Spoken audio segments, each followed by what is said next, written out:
안녕하세요, 여러분. 오늘은 외국인들의 놀라운 한국어 실력에 대해 이야기해 볼까 해요. 최근 한류 열풍과 함께 한국어를 유창하게 구사하는 외국인들이 많이 늘었다는 사실 알고 계신가요? 할리우드 배우 겸 가수로 활동 중인 에즈라 밀러는 최근 한국 방송에 출연해 능숙한 한국어 실력을 선보여 화제가 되었어요. 그는 인터뷰 내내 한국어로 자연스럽게 의사소통하며 한국 문화에 대한 남다른 애정을 드러냈죠. 또한 유명 유튜버이자 인플루언서인 영국인 조씨는 한국 문화와 음식, 그리고 한글을 알리는 콘텐츠로 큰 인기를 얻고 있어요. 그의 유창한 한국어 실력은 구독자들 사이에서도 놀라움을 자아내곤 한답니다. 이처럼 한국 문화에 깊이 빠진 외국인들이 늘어나면서 단순히 안녕하세요, 감사합니다를 넘어선 수준 높은 한국어 구사력을 보이는 이들이 점점 많아지고 있어요. 그런데 재미있는 점은 이들이 고급 표현뿐만 아니라 욕설과 비속어도 자연스럽게 사용한다는 거예요.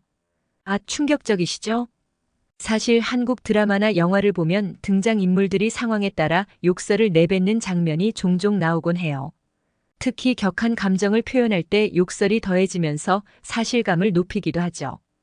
또한 일부 K-팝 노래 가사에도 비속어나 은어가 담겨 있어요.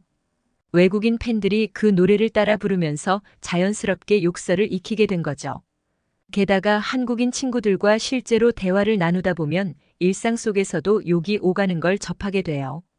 처음엔 당황스러울 수도 있지만 곧 그것이 친밀감의 표현이라는 걸 알게 된답니다.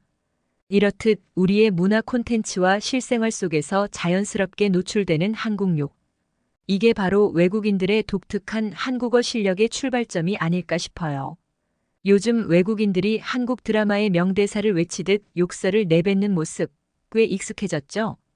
한국욕에도 위력이 있나 봐요.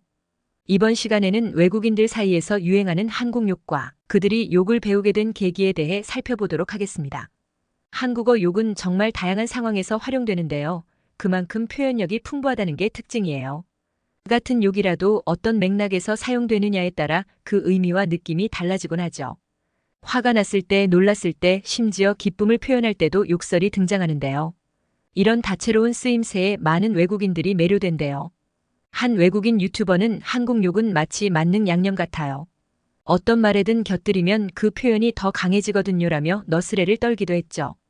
또 욕설을 창의적으로 조합하거나 재치있게 빗은 언어 유희도 많아요. 아, XXXR 이응 드립 콘서트 같이 욕을 응용한 밈도 외국인들 사이에서 인기랍니다. 한국어의 유연함과 욕의 응용법에 감탄하게 된다고 해요. 게다가 CX, 존X, 섹스 등 자음으로 시작하는 욕들의 독특한 어감과 억양도 이들에게는 신선한 충격으로 다가온다고 해요.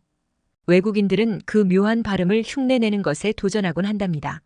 한편 외국인들 사이에서 한국 욕 배우기가 하나의 트렌드가 되면서 온라인 한국어 커뮤니티에는 욕설만 모아놓은 게시판이 생겨났대요. 거기서 욕의 발음, 의미, 활용법 등을 배우고 연습한다고 해요. 심지어 한국 욕 순위를 매겨 이번 달의 욕을 선정하기도 한답니다. 욕이지만 학구열이 대단하지 않나요? 하여튼 요즘 외국인들의 SNS를 보면 한국 욕이 심심치 않게 등장해요. BTS 멤버들을 향한 존나 멋있다라든가 개 좋아 같은 댓글이 수두룩하죠. 우리끼리는 별거 아닌 표현일 수 있지만 외국인들에게는 통쾌한 애정 표현인 셈이에요. 이렇게 한국 욕은 외국인들에게 신선함, 창의성, 그리고 한국인 특유의 정서를 느낄 수 있는 매력적인 코드로 다가가고 있어요. 하지만 이런 욕 문화가 한국어의 이미지에 좋은 영향만 끼치는 건 아니에요. 욕에만 지나치게 집착하게 될 수 있고 그로 인해 왜곡된 언어 습관을 들릴 수 있어 우려되는 부분도 있거든요. 이번에는 이런 한국 욕 열풍의 양면성에 대해 깊이 있게 살펴보도록 하죠. 한국 욕 과연 양날의 검일까요? 욕으로 한국어를 배우는 것이 과연 득일까, 독일까? 그 양면성에 대해 이야기 나누어 보고자 해요. 한국 욕이 외국인들의 눈길을 사로잡으면서 욕을 통해 한국어에 입문하는 이들이 많아지고 있어요. 욕 섞인 드라마 대사를 흉내 내다 보면 어느새 한국어 실력이 쑥쑥 느는 경험 다들 한 번쯤 해보셨죠? 그런데 문제는 욕에만 지나치게 의존하다 보면 일상 표현이나 격식 있는 말은 잘 익히지 못할 수 있다는 거예요. 상황과 맥락을 고려하지 않고 욕을 남발하게 될 수도 있고요. 결국 한국어의 풍부함을 제대로 경험하지 못한 채 편협한 언어 습관만 들이게 될 수 있어요. 게다가 한국 욕에 과도하게 노출되면 부정적 언어 환경에 물들 수 있다는 우려도 있어요. 모욕적이고 거친 표현에 무감각해지면서 언어의 순기능을 잃어버릴 수 있거든요. 하지만 욕이 꼭 부정적인 것만은 아니에요. 욕 또한 언어 생활의 일부이고 그 속에는 한국인들의 정서와 문화가 담겨 있거든요. 실제로 많은 외국인들이 한국 욕을 재치 있게 활용하면서 유머 감각을 발휘하곤 해요. 그 과정에서 한국인들과 친밀감을 쌓고 서로의 문화를 이해하는 폭을 넓혀간답니다. 한 외국인 유학생은 친구들과 욕 섞인 농담을 주고받는 것이 스트레스 해소에 도움된다면서 적절한 욕이 주는 카타르시스를 경험했다고 전하더라고요. 또 드라마 속 욕설을 통해 등장인물의 심리를 읽고 갈등 상황을 깊이 있게 이해하게 된 외국인 시청자도 많다고 해요. 욕 표현 하나하나가 한국인들의 정서와 맥락을 품고 있기 때문이죠. 이렇듯 한국 욕은 그 자체로 하나의 의사소통 도구로서 한국어의 또 다른 매력을 느낄 수 있게 해준답니다. 물론 무분별한 사용은 경계해야겠지만 적재적소에 사용된 욕은 오히려 문화 간 소통의 창구가 되기도 한다는 사실 참 흥미롭지 않나요? 자, 그럼 외국인들이 한국 욕을 제대로 활용할 수 있도록 돕는 현명한 자세는 무엇일까요? 우리 모두 한번 고민해봐야 할 문제인 것 같아요. 다음은 외국인 학습자들이 올바르고 현명하게 욕을 배울 수 있도록 돕는 방법에 대해 이야기해 보려고 해요. 한국어를 배우는 외국인 친구들에게 가장 필요한 건 실제 상황에서 욕을 적절히 사용하는 방법을 아는 거예요. 같은 욕이라도 언제, 어디서, 누구에게 하느냐에 따라 그 효과가 달라질 수 있거든요. 예를 들어 CX는 친한 친구 사이에선 에그러컬처럴 이귀프먼트 하지만 웬만한 상황에선 상대방을 모욕하는 표현이 될 수 있어요. 이런 맥락을 잘 가르쳐주는 게 중요하죠.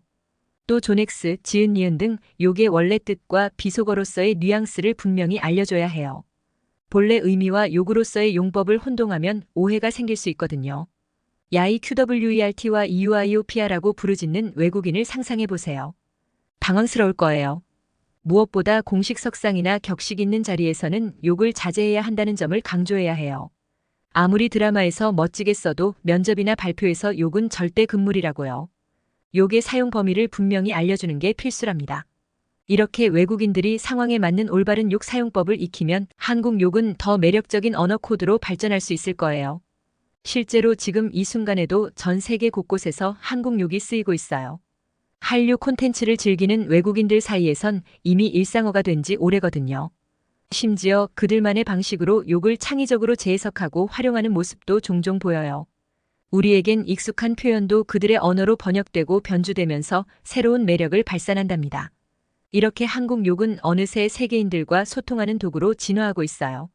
물론 욕의 본질은 거칠고 부정적일 수 있지만 적재적소에 사용된 욕은 오히려 문화의 다양성을 보여주는 계기가 되기도 하죠. 한국 욕의 세계화, 꽤 흥미로운 현상이지 않나요? 외국인들의 관심과 사랑이 있는 한 앞으로도 그 인기는 계속될 것 같아요. 한국어를 배우는 이들이 욕의 표현력도 잘 활용하되 언제나 현명하고 바람직한 자세로 소통할 수 있길 바랍니다. 구독과 좋아요는 사랑과 배려입니다. 감사합니다.